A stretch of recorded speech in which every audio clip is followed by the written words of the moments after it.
जय हिंद दोस्तों, स्वागत है आप सभी का आपके अपने YouTube चैनल जैकपुर पे। तो कैप्सूल सीरीज के अंतर्गत हम लोग महत्वपूर्ण बिंदुओं को देखते थे जिसका उपयोग हम लोग जो है ऑब्जेक्टिव में करेंगे। ठीक है।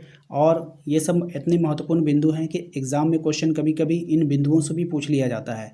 तो हम लोग ये कैप्सूल सीरीज के अंतर्गत ये इसका पार्ट 3 होने वाला है। इसके पहले भी मैंने पार्ट 1 पार्ट 2 चैनल पे अपलोड किया है, नहीं देखा है तो प्लेलिस्ट पे जाकर देख लीजिएगा।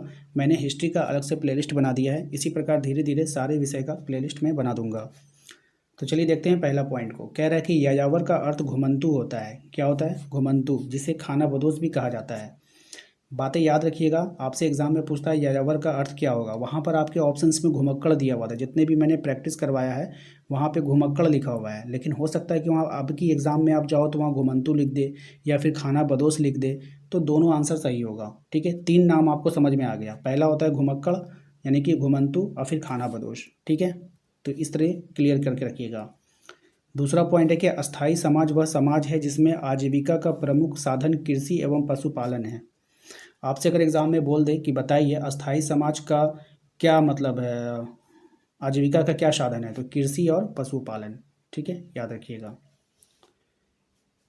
नेक्स्ट बिंदु है आपका कि खानाबदोश समाज वह समाज होता है जिसमें आजीविका का मुख्य साधन पशुपालन एवं शिकार होता है। अब देखिए, सिंपल सी बात है कि जो लोग अस्थायी निवास में रहेंगे ना तो वो कृषि ही करेंगे। जब इसको कहीं नहीं जाना है तो वो कृषि ही करेंगे।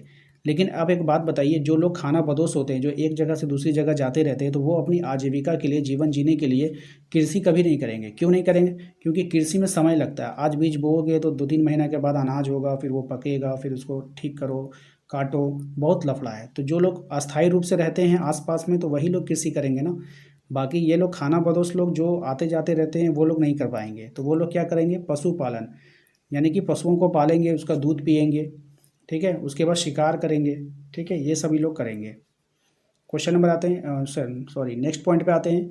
जिस प्रदेश की भूमि कृषि योग्य ना हो या रेगिस्तान हो, वहाँ के समाज के लोगों के लिए घुमंतु होना एक अनिवार्य विकल्प है। सीधी सी बात है कि घुमंतु होने के लिए क्या अनिवार्य हो सकता है, तो वहाँ का जो भूमि है वो कृषि योग्य नहीं होगा। ठीक है।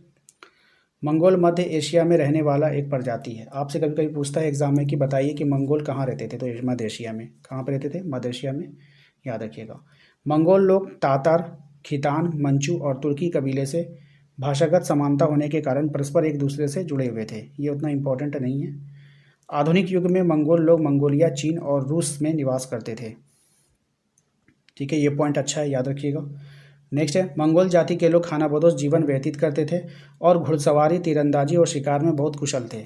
तो देखिए, मंगोल लोग जो थे वो खानाबदोशी जीवन जीते थे, यानी कि एक जगह से दूसरी जगह ट्रैवल करते रहते थे।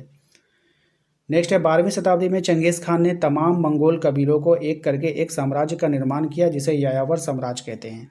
ठीक है, तो यायावर साम्राज्य का निर्माण किसने किया था? चंगेज खान ने। ये बात ध्यान में रखिएगा। नेक्स्ट पॉइंट है आपका कि यायावर साम्राज्य की सीमाएं उत्तर में रूस, दक्षिण में अफगानिस्तान और पूर्व में चीन और पश्चिम में पोलैंड और स्पेन में तक विस्तारित था। ये लाइन काफ़ी इंपॉर्टेंट है। एग्जाम में सिर्फ आपसे इतना पूछ लेगा कि यायावर साम्राज्य का जो सीमा है उत्तर में कहाँ था, तो रूस तक। दक्षिण में कहाँ तक था, तो अफगानिस्तान तक। पूर्व में कहाँ तक था, चीन तक। और पश्चिम में कहाँ तक था, पोलैंड तक। और स्पेन तक विस्तारित था, है ना। पश्चिम में पोलैंड और स्पेन तक विस्तारित था, याद रखिएगा। तो ये पॉइंट इंपॉर्टेंट है। पश्चिम वाला तो पौ से पश्चिम, पौ से पोलैंड आपको याद ही हो गया, तो ये याद रखिएगा। नेक्स्ट पॉइंट है आपका कि यायावर साम्राज्य की सीमाएं एशिया से यूरोप तक फैली हुई थी, अर्थात यह पारा महाद्वीपीय साम्राज्य था। ठीक है, तो हो सकता है कि आपके एग्जाम में ये पूछ ले कि पारा महाद्वीपीय साम्राज्य कौन सा, तो यायावर साम्राज्य था। ठीक है। नेक्स्ट आते हैं, मध्य एशिया की घास के मैदान को स्टेपिस प्रदेश कहा जाता है। ये सवाल एग्जाम में पूछा जाता है कि मध्य एशिया के घास के मैदान को क्या बोलते हैं, तो स्टेपिज प्रदेश या फिर चारागाह भूमि, दोनों का अर्थ एक ही है, याद रख लीजिएगा।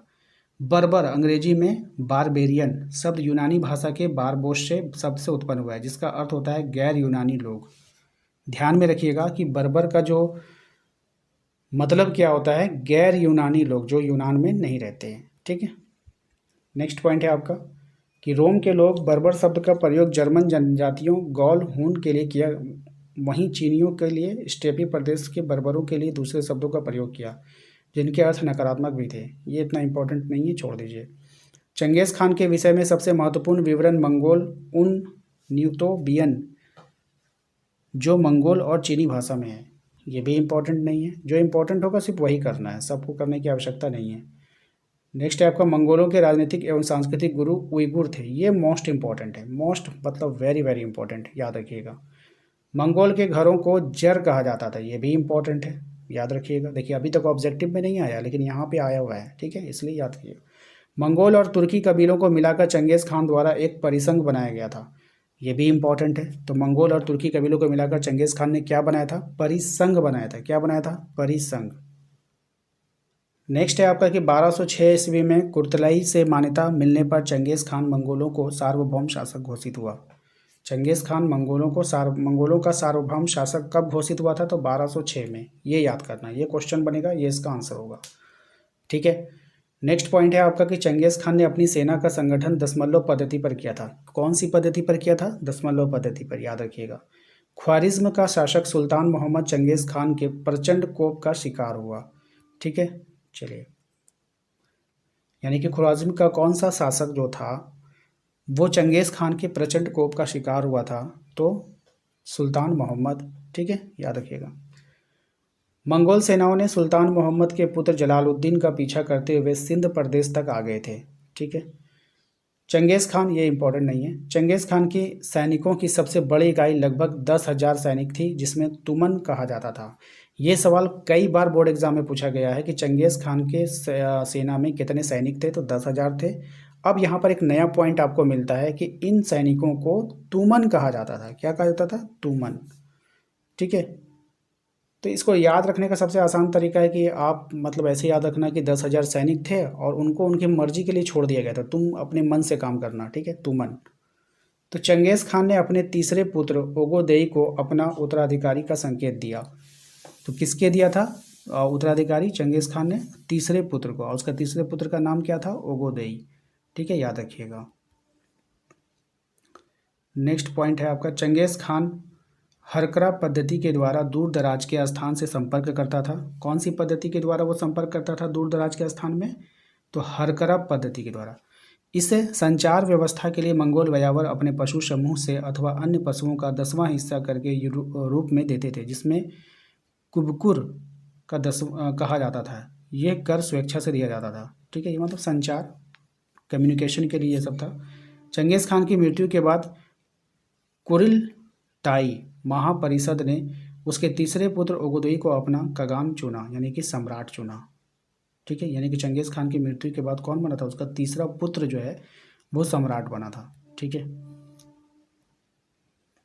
नेक्स्ट पॉइंट देखिए, कह रहा है कि ओगोदेई की मृत्यु के पश्चात कुर्लिताई मंगू खान को कगान चुना गया, यानी कि सम्राट चुना गया। जब ओगोदेई मर गया तो फिर कुरिलताई मंगू खान को जो है चुना गया। मंगू खान के काल में कुबलई खान और हलाकू ने मंगोल साम्राज्य का अत्यधिक विस्तार किया। नेक्स्ट आते हैं मंगू खान की मृत्यु के उपरांत कुबलई खान ने बिना कुरिलताई से मान्यता लिए अपने आप को कगान घोषित किया था।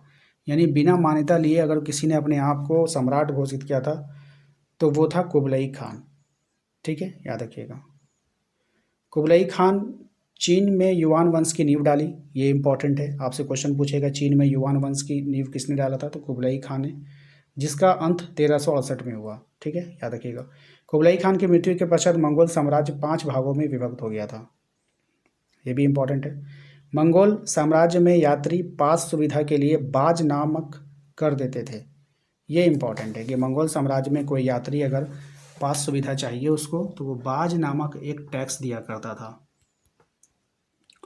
नेक्स्ट देखिए क्या है पॉइंट कि कई ऐसे मंगोल शासक हुए जिन्होंने सूफी संतों के प्रभाव में आकर इस्लाम धर्म स्वीकार कर लिया और अंततः 14वीं सदी के अंत तक मंगोल साम्राज्य समाप्त हो गया, ठीक है। तो यहाँ पर आप लोगों को क्लियर हो गया होगा कि ये मंगोल साम्राज्य था, जो भी आप पढ़ रहे सबका नाम चंगेज़ खान, ये वो, ये सब खान टाइटल इन लोगों को मिला हुआ था। ये लोग इस्लामिक नहीं थे, बाद में ये लोग इस्लाम में शामिल होते चले गए, ठीक है। आइए, तो ये था इसका मोस्ट इम्पॉर्टेंट सवाल।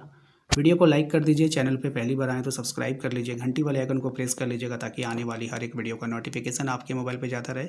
मिलते हैं नेक्स्ट अगले वीडियो में, थैंक यू।